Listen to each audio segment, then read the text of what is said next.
कक्षा 11 की पाठ्य पुस्तक आरोह का पाठ 5 गलता लोहा का अध्ययन करेंगे। लेखक है शेखर जोशी। जन्म सन 1932 अल्मोड़ा।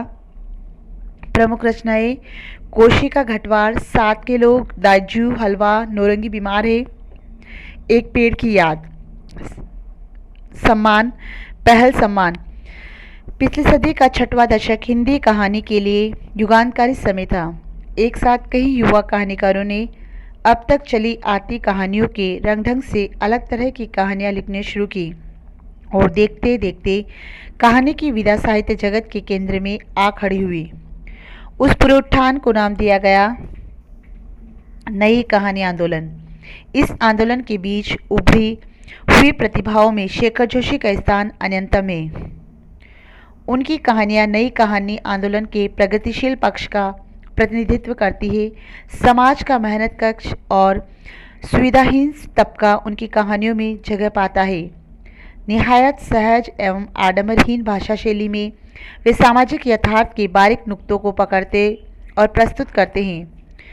उनके रचना संसार से गुजरते हुए समकालीन जनजीवन की बहुविधि विडंबनाओं को महसूस किया जा सकता है। ऐसा करने में उनकी प्रगतिशील जीवन दृष्टि और यथार्थ बोध का बड़ा योगदान रहा। शेखर जी की कहानियां विभिन्न भारतीय भाषाओं के अतिरिक्त अंग्रेजी, पोलिश और रूसी में भी अनुदित हो चुकी है। उनकी प्रसिद्ध कहानी दाजू पर चिल्ड्रंस फिल्म सोसाइटी द्वारा फिल्म का निर्माण भी हुआ है। गलता लोहा। शेखर जोशी की कहानी कला का एक प्रतिनिधि नमूना है। समाज के जातिगत विभाजन पर कई कोणों से टिप्पणी करने वाली यह कहानी इस बात का उदाहरण है कि शेखर जोशी के लेखन में अर्थ की गहराई का दिखावा और बड़बोलापन जितना ही कम है, वास्तविक अर्थ गांभीर्य उतना ही अधिक।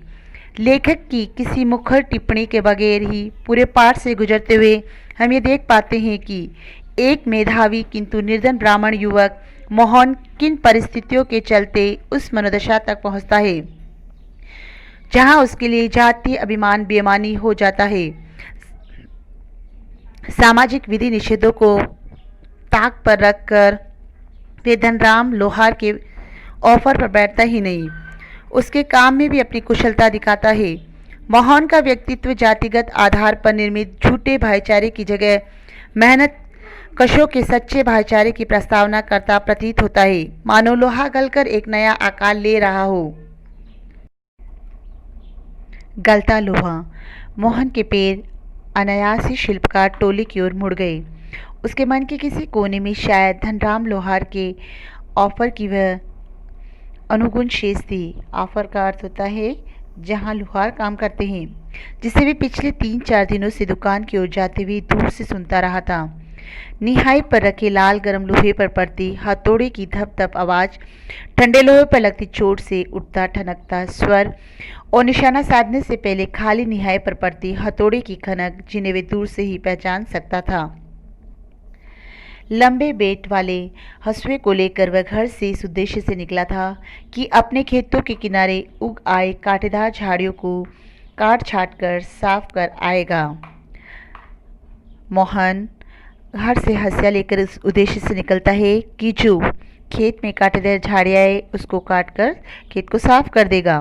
बूढ़े वंशीधर जी के बूते का अब यह सब काम नहीं रहा। बूढ़े वंशीधर जी अब ये काम नहीं कर सकते थे, बुढ़ापे के कारण वह ये काम नहीं कर सकते थे। यही क्या, जन्म भर जिस प्रोहिताई के बूते पर उन्होंने घर संसार चलाया था, अर्थात वंशीधर बूढ़े होने के कारण जो प्रोहिताई उन्होंने किया था और प्रोहिताई के कारण उन्होंने अपने घर का गुजारा चलाया था, वह भी अब उनसे नहीं होती है। वह भी अब वैसे कहाँ कर पाते हैं। यजमान लोग उनकी निष्ठा और संयम के कारण उन पर श्रद्धा रखते हैं, लेकिन बुढ़ापे का जर्जर शरीर अब उतना कठिन श्रम और व्रत उपवास नहीं झेल पाता। वंशीधर के बुढ़ापे के कारण अब वे व्रत उपवास भी नहीं कर पाते हैं। सुबह सुबह जैसे उससे सहारा पाने की नीयत से ही उन्होंने गहरा निश्वास लेकर कहा था, आज गणनाथ जाकर चंद्रदत्त जी के लिए रुद्री पाठ करना था। अब मुश्किल ही लग रहा है। ये 2 मील की सीधी चढ़ाई अब अपने बूते की नहीं है। एकाएक ना भी नहीं कहा जा सकता है, कुछ समझ में नहीं आता है। वंशीधर जी जो पंडित थे बूढ़े हो चुके थे। उन्हें चंद्रदत्त जी के यहाँ रुद्रपाठ के लिए जाना था, लेकिन बुढ़ापे के कारण ये कार्य उनसे नहीं हो पा रहा था। इतने मील उनको नहीं चला जा रहा था और अब उनमें इतनी ताकत नहीं थी। इसलिए वह कहते हैं कि समझ में नहीं आता है कि किस तरह उन्हें मना किया जाए। मोहन उनका आशय न समझता हो ऐसी बात नहीं, लेकिन पिता की तरह ऐसे अनुष्ठान कर पाने का न उसे अभ्यास ही है और न वैसी गति। मोहन को उनके अनुष्ठान की कार्यकुशलता नहीं थी, वह उस तरह का उन्हें ज्ञान नहीं था। पिता की बातें सुनकर भी उसने उनका भार हल्का करने का कोई सुझाव नहीं दिया। जैसे हवा में बातें कह दी गई हो थी वैसे ही अनुउत्तरित रह गई। जिस तरह हवा में बातें करते हैं उस तरह मोहन ने भी उस तरह कर दिया और उनकी बातों का उत्तर नहीं दिया। पिता का भार हल्का करने के लिए वे खेतों की ओर चला था। पिता का भार हल्का करने के लिए वह खेतों की ओर चल दिया, लेकिन हंसुए की धार पर हाथ फेरते हुए से लगा कि वह पूरी तरह कुंद हो चुकी है। धनराम अपने बाएं हाथ से धोखनी फूंकता हुआ दाएं हाथ से भट्टी में गर्म होते लोहे को उलट पुलट रहा था और मोहन भट्टी से दूर हट कर एक खाली कनिस्तर के ऊपर बैठा उसकी कारीगरी को पारे की निगाहों से देख रहा था। मास्टर त्रिलोक सिंह तो अब गुजर गए होंगे, मोहन ने पूछा। मोहन ने धनराम से पूछा कि अब तो मास्टर त्रिलोक सिंह तो अब तो गुजर गए होंगे। वे दोनों अब अपने बचपन की दुनिया में लौट आए थे। धनराम की आंखों में एक चमक सी आ गई। वह बोला, माँ साहब भी क्या आदमी थे लल्ला, अभी पिछले साल ही गुजरे। सच कहूँ आखिरी दम तक उनकी छड़ी का डर लगा ही रहता था। दोनों हो कर हंस दिए। कुछ क्षणों के लिए वे दोनों ही जैसे किसी बीती हुई दुनिया में लौट गए, अर्थात अपने बचपन में चले गए। गोपाल सिंह की दुकान से हुक्के का आखिरी कक्ष खींचकर त्रिलोक सिंह स्कूल की चार दीवारी में उतरते हैं। थोड़ी देर पहले तक धमा चौकड़ी मचाते, उठाफटक करते और बांझ के पेड़ों की टहनियों पर झूलते बच्चों को जैसे सांप सूंघ गया है। कड़े स्वर में वे पूछते हैं, प्रार्थना कर ली तुम लोगों ने? ये जानते हुए भी कि यदि प्रार्थना हो गई होती तो गोपाल सिंह की दुकान तक उनका संवेद स्वर पहुंचता ही। त्रिलोक सिंह घूर घूर कर एक एक लड़के को देखते हैं, फिर वही कड़कदार आवाज़, मोहन नहीं आया आज? त्रिलोक सिंह उनके मास्टर थे। मास्टर पूछते हैं कि मोहन नहीं आया अभी तक? मोहन उनका चहता शिष्य था। मोहन उनका क्या था? चहता शिष्य था। पुरोहित खानदान का कुशाग्र बुद्धि का बालक, पढ़ने में ही नहीं गायन में भी बेजोड़, क्योंकि उनके पिताजी, मोहन के पिताजी एक पुरोहित थे, पंडित थे। त्रिलोक सिंह मास्टर ने उसे पूरे स्कूल का मॉनिटर बना रखा था। मोहन को क्या बना रखा था? त्रिलोक मास्टर ने मॉनिटर बना रखा था। वहीं सुबह सुबह हे प्रभु आनंद दाता ज्ञान हमको दीजिए का पहला स्वर उठाकर प्रार्थना शुरू कराता था। मोहन को लेकर मास्टर त्रिलोक सिंह को बड़ी उम्मीदें थी। कक्षा में किसी छात्र को कोई सवाल ना आने पर वही सवाल वे मोहन से पूछते और उनका अनुमान सही निकलता। मोहन ठीक ठीक उत्तर देकर उन्हें संतुष्ट कर देता और तब वह उसे फिसुड्डी बालक को दंड देने का भार मोहन पर डाल देते। जो पढ़ते नहीं थे बालक, उसको दंड देने का भी मोहन को बोलते कि उन्हें दंड दिया जाए। पकड़ इसका कान और लगवा इसे 10 उठक बैठक, वे आदेश दे देते। धनराज भी उन अनेक छात्रों में से एक था जिसने त्रिलोक सिंह मास्टर के आदेश पर अपनी हमजोली मोहन के हाथों कई बार बेत खाए थे। मास्टर के आदेश पर मोहन उन सबको दंड देता था और दंड में धनराम ने भी कई बार मोहन के हाथों से बेत खाई थी या कान खिंचवाए थे। मोहन के प्रति थोड़ी बहुत ईर्ष्या रहने पर भी धनराम प्रारंभ से ही उसके प्रति स्नेह और आदर का भाव रखता था। इसका एक कारण शायद यह था कि बचपन से ही मन में बैठा दी गई कि जातिगत हीनता के कारण धनराम ने कभी मोहन को अपना प्रतिद्वंदी नहीं समझा, बल्कि वैसे मोहन का अधिकारी समझता रहा था। बीच बीच में त्रिलोक सिंह मास्टर का यह कहना कि मोहन एक दिन बहुत बड़ा आदमी बनकर स्कूल का और उनका नाम ऊंचा करेगा। मास्टर का कहना था कि मोहन एक बड़ा आदमी बनकर स्कूल का नाम ऊंचा करेगा। धनराम के लिए किसी और तरह से सोचने की गुंजाइश ही नहीं रखता था।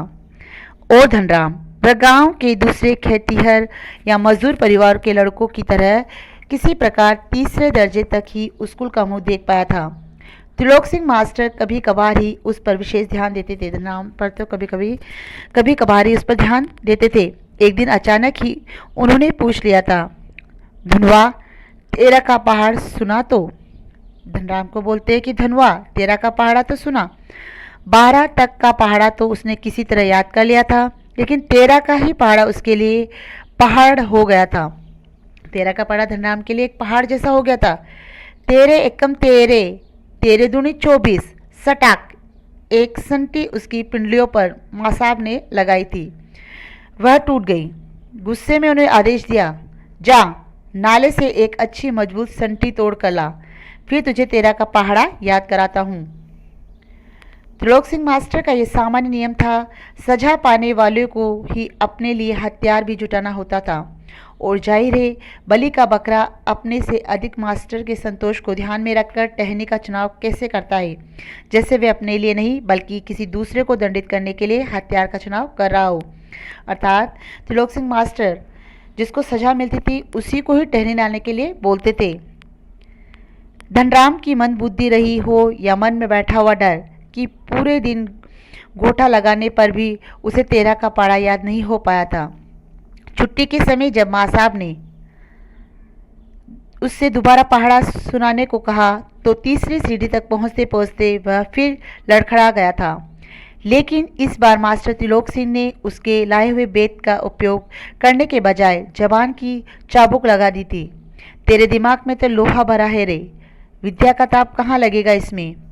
अपने थैले से 5-6 दारांतियाँ निकालकर उनमें धनराम को धार लगा लाने के लिए पकड़ा दी थी। किताबों की विद्या का ताप लगाने की सामर्थ्य धनराम के पिता को नहीं थी। धनराम हाथ पैर चलाने लायक हुआ ही था कि बाप ने इसे धोखने फूकने या सान लगाने के कामों में उलझाना शुरू कर दिया, और फिर धीरे धीरे हथौड़े से लेकर घन चलाने की विद्या सिखाने लगा। फर्क इतना ही था कि जहां मास्टर त्रिलोक सिंह उसे अपने पसंद का बेत चुनने की छूट दे देते थे, वहां गंगाराम इसका चुनाव स्वयं करते थे, और जरा सी गलती होने पर छड़ बेत हत्ता जो भी हाथ लग जाता उसी से अपना प्रसाद दे देते थे। एक दिन गंगाराम अचानक चल बसे तो धनराम ने सहज भाव से उसकी विरासत संभाली। अर्थात अचानक धनराम के पिता की मृत्यु हो गई तो उसके बाद उसका सारा विरासत का काम धनराम ने संभाल लिया, और पास पड़ोस के गांव वालों को याद नहीं रहा वे कब गंगाराम के ऑफर को धनराम का ऑफर कहने लगे थे। अर्थात कब वह लोहे का जो काम होता है दुकान थी कि कब वो गंगाराम की थी और अब धनराम की हो गई। प्राइमरी स्कूल की सीमा लांघते ही मोहन ने छात्रवृत्ति प्राप्त कर त्रिलोक सिंह मास्टर की भविष्यवाणी को किसी हद तक सिद्ध कर दिया तो साधारण हैसियत वाले यजमानों की पुरोहिताई करने वाले वंशीधर तिवारी का हौसला बढ़ गया, और वे भी अपने पुत्रों को पढ़ा लिखा कर बड़ा आदमी बनाने का स्वप्न देखने लगे। पीढ़ियों से चले आते पैतृक धंधे ने उन्हें निराश कर दिया था। दान दक्षिणा के बूते पर वे किसी तरह परिवार का आधा पेट भर पाते थे। मोहन पढ़ लिख कर वंश का दारिद्र्य मिटा दे, यह उनकी हार्दिक इच्छा थी, लेकिन इच्छा होने भर से भी सब कुछ नहीं हो जाता। आगे की पढ़ाई के लिए जो स्कूल था वह गांव से 4 मील दूर था। कितनी मील दूर था? 4 मील दूर था। 2 मील की चढ़ाई के अलावा बरसात के मौसम में रास्ते में पड़ने वाली नदी की समस्या अलग थी। तो भी वंशीधर ने हिम्मत नहीं हारी और लड़के का नाम स्कूल में लिखा दिया। बालक मोहन लंबा रास्ता तय कर स्कूल जाता और छुट्टी के बाद थका मांदा घर लौटता तो पिता पुराणों की कथाओं से विद्याव्यसनी बालकों का उदाहरण देकर उसे उत्साहित करने की कोशिश करते रहते।